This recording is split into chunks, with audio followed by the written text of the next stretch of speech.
If you missed the first part of the history of Fox Kids, you can click on this link here. Or if you have seen it, or if you would like to wait, then carry on. The link is in the description. With the first season out of the way, Fox Kids was ready for their second season in 1991. But first, Fox had to unfortunately drop some of their Saturday morning series. Thankfully! Well, I was sad about Funhouse being canceled. In the fall of 1991, Fox kept Peter Pan and the Pirates, Attack of the Killer Tomatoes, Bobby's World, and Tom and Jerry Kids, and added 5 series. Plus, an interesting alliance was formed. The Fox Kids Network was ready for Season 2. Hey, now tell me what's the commotion? It's a hot party that rocks. You got to come see all the excitement. Everything is happening on Fox. Each new day's another adventure. Heroes, mutants, and hot shots. We are always ready for action. Everything is happening on Fox. Fox Kids! Fox Kids! Fox Kids! Fox Kids! We've got lots and lots of surprises. We got fun that never stops. You'll find the craziest tools you can ask for. Everything is happening on Fox. Come join us for all the excitement, thrills, and fun. Yeah, we're the top. Now you know the place to be right here. Everything is happening on Fox. Fox Kids! Fox Kids, you mean? Fox Kids! Fox Kids! On Fox Kids! One of the most interesting things about Fox Kids' second and third seasons is they acquired a few hand-me-downs, some of which were due to their partnership with Warner Brothers. We are going to talk about some of them. Not them, or them. Yes, Muppet Babies and Chipmunks were on Fox Kids in 1991 and 1992 respectively. But they were syndicated package reruns, and their only purpose was to fill that second morning gap. No, the first 2 series we're going to talk about are acquired series that had new episodes exclusively to Fox. So, without further ado, though I know I should be wary, still I venture someplace scary. Ghostly hauntings, I turn loose.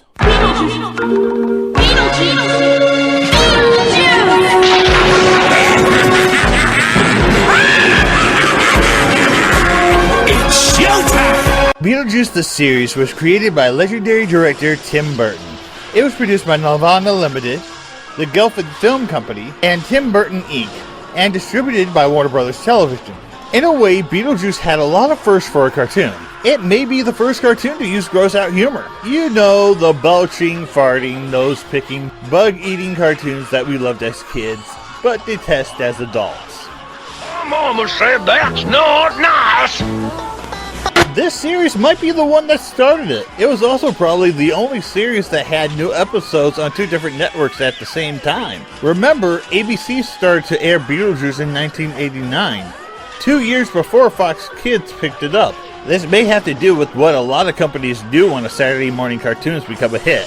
They want to capitalize on it by making more episodes with sometimes lesser quality to have enough to air the show on weekday syndication. Only this time, Fox Kids, who was still new, saw an opportunity and agreed to pick up the package on their network.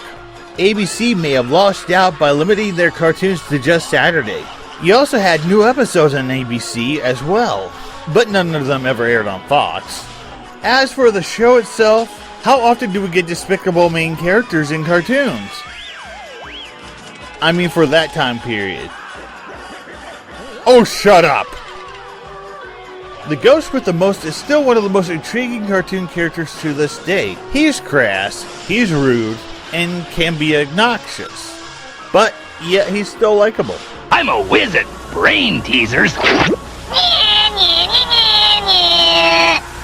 Add the voice of reason that is Lydia, his tolerant neighbors, and some lessons, and you have a great show. Plus, you also have the iconic music from Danny Elfman. Also, why does it always seem like only the ABC episodes got the sandworms? Beetlejuice lasted 2 years on Fox, with only the first year having new episodes. And after 4 years on the air, the ghost with the most took his final curtain call.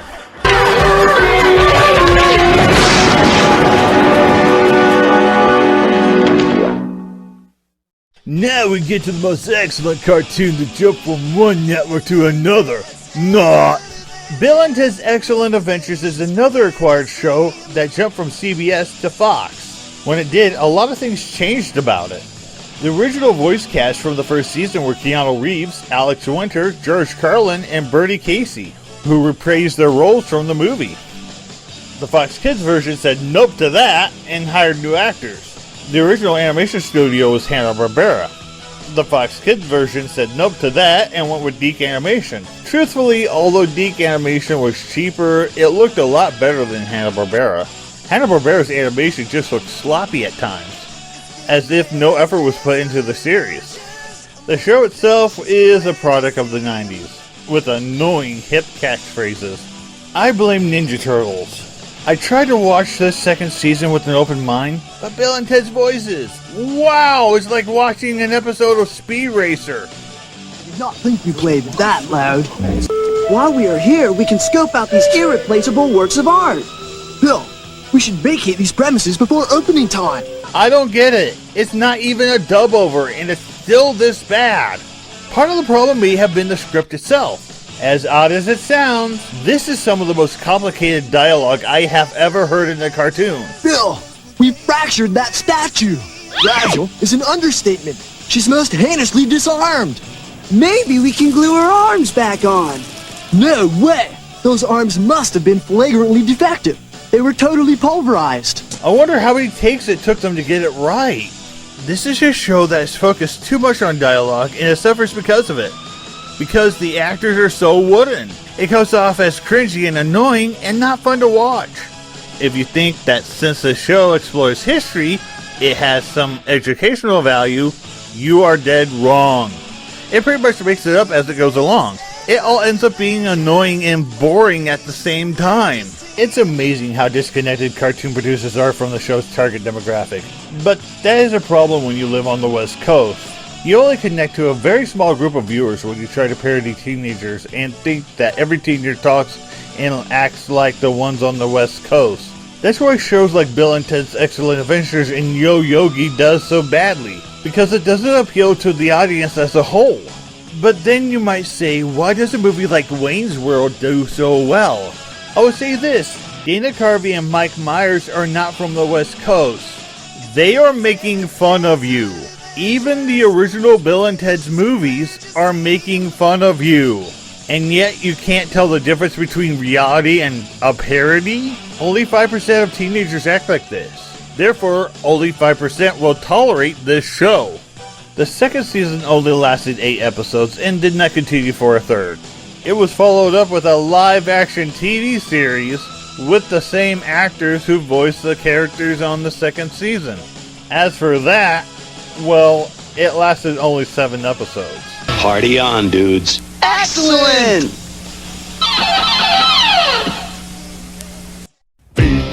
Does it have to be human?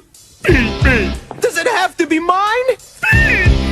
Where am I supposed to get it? Feed me, Seymour. Feed me all night long. We go from one, we think teenagers and kids are like this, to another, we think kids and teenagers are like this. Remember Little Shop of Horrors? The off-Broadway stage play with big show tune numbers that was adapted into a movie starring Rick Moranis? This isn't it. This is Little Shop. Something that makes you wonder how Fox Kids became the juggernaut that it was. They took a timeless stage play and film and made it, well, dated. Remember that 5% of kids that will only relate to Bill and Ted? The same could be said for Little Shop as well. The animation is awful. It makes you say, someone paid someone for this quality of work? Fox put more effort in their bumpers than they did this show. Seymour is a character with bad luck and bad things happen to him. Here's the thing about characters like this. They are not funny. They are depressing. Every accident, every gag that happens to this kid who is constantly bullied isn't funny. Junior, the talking plant, bullies Seymour too, and somehow we go from a show tune singing plant to a plant that raps. Now get some sleep. I don't know about you, but I'm a little bushed. That's plant humor. The concept alone is a head scratcher because Little Shop of Horrors is a horror film. It's like saying let's make Nightmare on Elm Street into a kid's cartoon. The show wasn't good from the start, with poor animation, unlikable characters, songs that were trying too hard to connect with what they thought kids like, and no wonder it lasted only 13 episodes, most of which have disappeared from the earth. With good reason. Word, Little Shop. With Bill and Ted in Little Shop, Fox Kids was trying too hard to follow charts and demographics to figure out what kids like. There were too many shows that came out at this time that were like that. We had shows like Kid and Play, Hammerman, Yo Yogi, New Kids on the Block. You get the point. It got to the point where someone realized that shows like this that try to be hip and with it with the kids were not working because they only last a year. Thank goodness for Warner Brothers Animation. Along with Little Shop and Bill and Ted, a series from that studio premiered the fall of 1991 on Saturday mornings. Taz-Mania. Much like Disney did with DuckTales, Rescue Rangers, and Tailspin, Warner Brothers took one of their classic cartoons, the Tasmanian Devil, and put him in his own series. But this series focused more on comedy than it did adventure. But it works for Taz. Add new characters like his family and friends, and you have a decent show. Going back to Tiny Toons, the writers managed to take a villain character like Elmira, Calamity Coyote, and most of all Disney Devil, and turn them into a likable, sympathetic characters. They managed to pass that on to Taz and Taz-Mania. Oh, he's still the ferocious E-machine that we all love, but this time he isn't one note.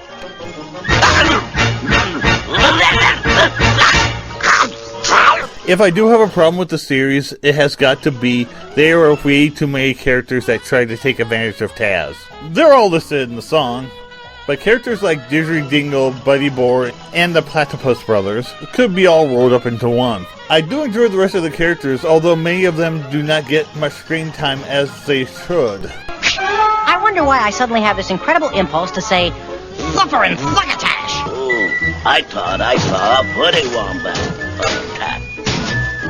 I did see a Woody Wombat. Tat. Although the backgrounds and animation aren't as detailed as something like Tiny Toons is, it works for Taz-Mania. And unlike Bill and Ted and Little Shop, Taz-Mania is timeless. The show lasted for 5 seasons and was the only produced Warner Bros. Cartoons on Fox that did not appear on Kids WB. Put the Tasmania, down the Tasmania, come to Tasmania. We need you! Let's talk bumpers. Now, NBC, ABC, and CBS all had bumpers. The most popular one was ABC's After these messages, we'll be right back. But that was before 1991. 1991, we got stuck with this crap. We'll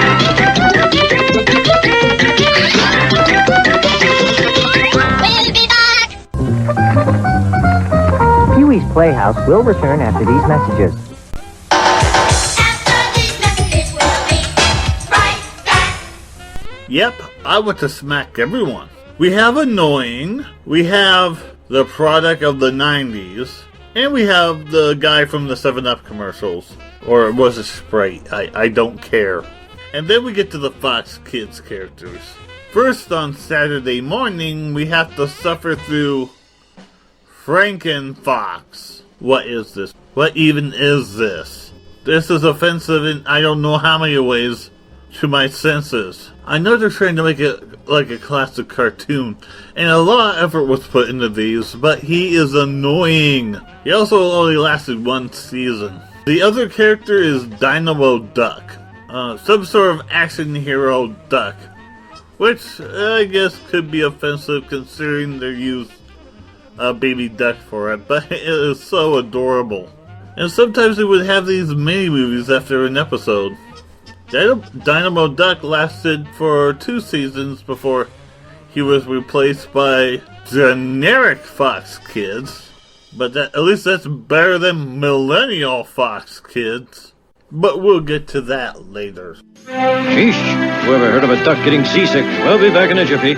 Good lord, no wonder NBC decided to call it quits after the 1991-92 season. Other than their lineup was crap.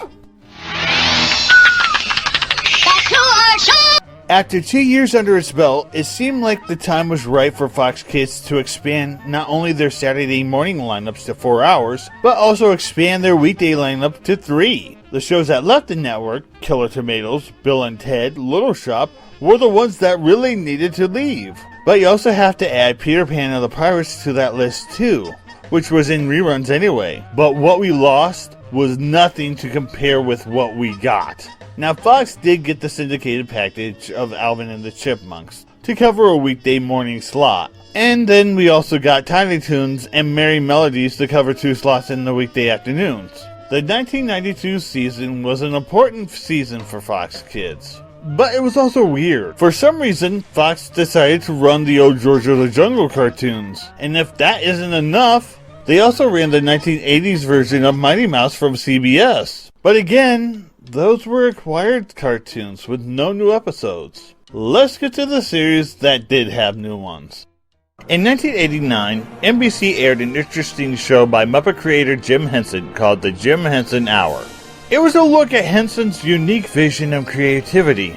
It was one part Muppet Show, one part Henson movies like Labyrinth and Dark Crystal. The Jim Henson Hour was short-lived like most primetime Muppet series that wasn't The Muppet Show, being canceled after only 9 episodes. However, there was something from the Jim Henson Hour that would carry over to the Fox Kids 3 years later, and 2 years after Jim Henson's death. The mini-movie Dog City. Hi there, and welcome to our show. Did you ever see one of those old paintings of a bunch of dogs sitting around playing cards? Well, that inspired us to create a whole city of dogs based on the style of the gangster movies of the 30s and 40s. We call it Dog City. Now, there are obviously differences from the Dog City from Jim Henson Hours to the Fox Kids version. First off, the primetime version was rather adult. Take that, you people who thought Jimson would have hated the latest version of the Muppets for being too adult. Study the man before assuming the man. Also, unlike Dog City the show, Ace wasn't a detective in the movie. Each episode of the show featured a mix of live-action Muppets and animation. Each story was told by the Muppet Elliot Shagg, who was the animator of Ace's adventures. It's not a bad cartoon. The mixture of live-action and animation works well. The writing is solid as well. If I do have one complaint, it would be I think the show would have been a lot more interesting if it was all Muppets like the original instead of animation, but it still works. Now, if we are talking about an all-dog society, we also have to compare it to a show like Pittsburgh Pigs. I don't wanna. Like Pittsburgh Pigs, Dog City does have some dog puns, but they don't bombard you with them like Pittsburgh does.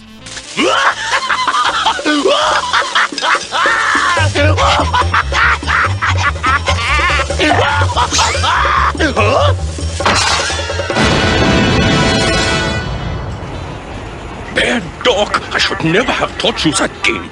Bad dog, no more choice for you, potato. Also, Ace and Company weren't annoying like the cast of Pittsburgh was.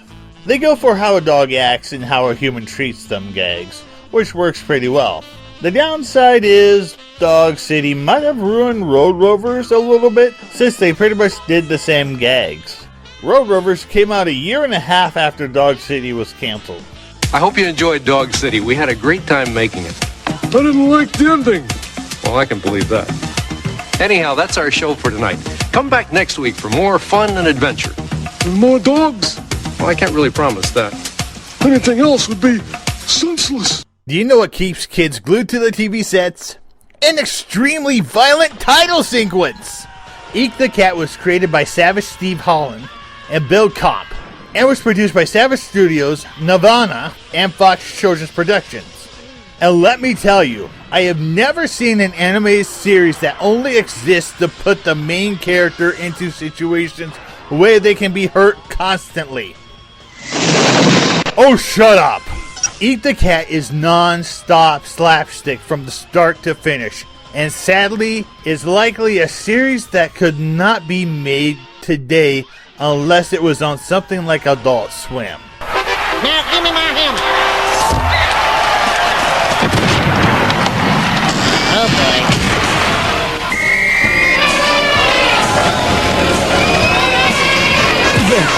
Berlin Wall, crushing our brains. The pacing is excellent, and the animation is classic. There are some story elements to this series, but in all honesty, we just watched the show to see what horrible ways Eek gets clobbered. It's violent, it's senseless, it has no redeeming value of any kind, but it was cartoon awesomeness. Of course I remember where the tripwire for our complicated booby bear trap is. What kind of big silly do you take me? Bow! The second season added a short called The Terrible Thunder Lizards, and season 4 added Clutter. But we don't talk about clutter. This show would eventually be renamed Eek Extravaganza. We'll talk a little bit about the other shorts in later episodes. Eek was a classic cartoon that lasted 5 seasons. If you missed out on this show, I'd suggest looking it up.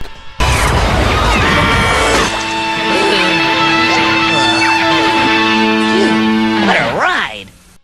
And now, starring in his very own television show, Plucky Dog! Get it! Did you know that Tiny Toons had a spin-off series? For some reason?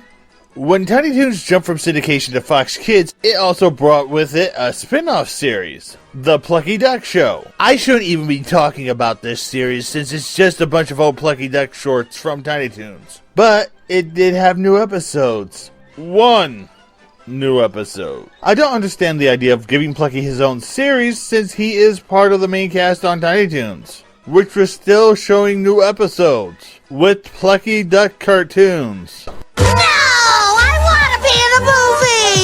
I think both Fox Kids and Warner Brothers figured out that the series was not a good idea and replaced its Saturday morning time slot with reruns of Tiny Toons. That Plucky Duck exclusive episode, The Return of Bat Duck, was integrated into Tiny Toons, even while the Plucky Duck Show was still on the air. In short, the Plucky Duck Show has no real reason to exist. I also wrote this song. Who wants to learn about the show that not only put Fox Kids on the map, but changed the TV animation industry as well? Oh, but you don't want to hear about boring stuff like that? What? Are you sure? Well, okay. Super Dave Daredevil for Hire was produced by Deke Animation and was based off of the character... It's Batman! It's always been Batman! Seriously, Super Dave? Batman the Anime Series was created by Bruce Timm and Eric Radomski, and was produced by Warner Brothers. And its treatment by Fox Kids may be part of the reason why Fox Kids died. It was dark and gritty. It was one of the few adaptations where Batman was an actual detective. The series uses its rogues gallery to its fullest by introducing characters that were never seen outside of the comics before, such as Two-Face, the Ventriloquist, Killer Croc, and others. He says, oh yeah, dirtbags, dummy up. Sheesh, I gotta do everything for you. It gave us the best Joker of all time. It was not originally going to be voiced by Mark Hamill, but Tim Curry. But Curry was playing Captain Hook on Peter Pan and the Pirates at the time, and the part was recast. Moving right along. You know, kids, we've got an item here no home should be without. The laughter-activated electric chair.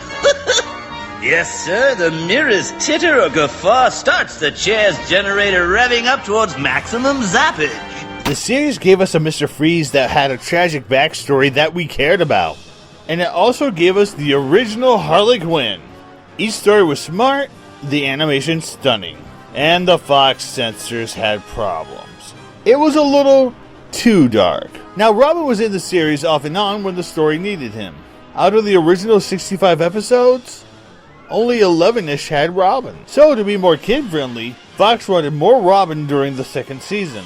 So the second season featured 20 episodes, 12 of which had Robin. Because of this, there was an episode of the show written with the intent of introducing Black Canary. But since the script didn't feature Robin, that was shot down. which is too bad considering how Poison Ivy looked in the animated series. Can you imagine a Batman the Animated Series version of Black Canary? But the Robin thing wasn't the last straw for the series.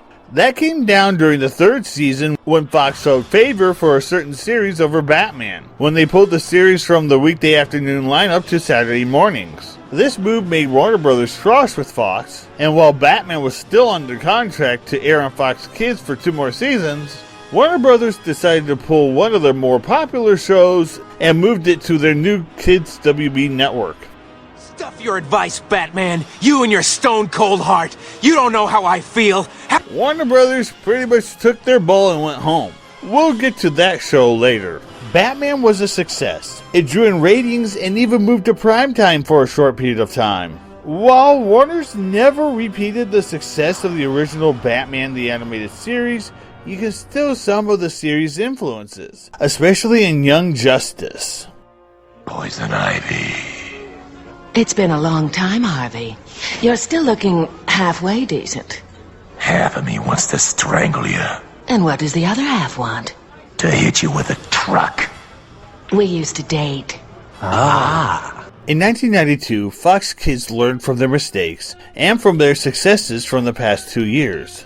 They stepped away from the hip and cool and went back to tradition, and it worked. And the next 4 years became the golden years of Fox Kids. But we still have 2 more shows to talk about in the 3rd season of Fox Kids, but we'll get to those next time.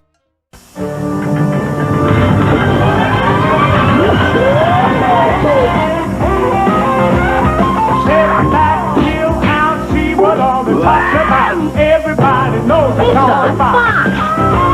The Tiny Toons and Dynamo, Rocky Duck with his own show. Everybody knows they're on Fox. Now Batman's gonna show you he's the greatest superhero. Eat the Captain Patch and Bobby Super Dave commentary. Everybody knows they're on Fox. They're on Fox. Dog City, X-Men 2, Mary Melody's Beetlejuice. Everybody knows they're on Fox. It's on Fox. It's on Fox. It's on Fox. It's on Fox. Oh, big surprise and rescue races. Now you know the cool places. Everybody knows. It's on Fox.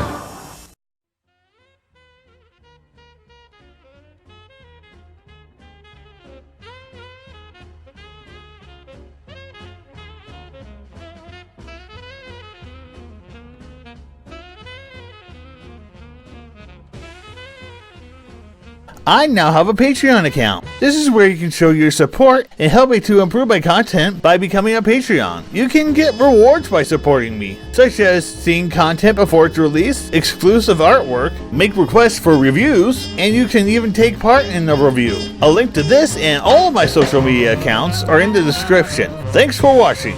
I'm Toonamp. It's time for me to tune out.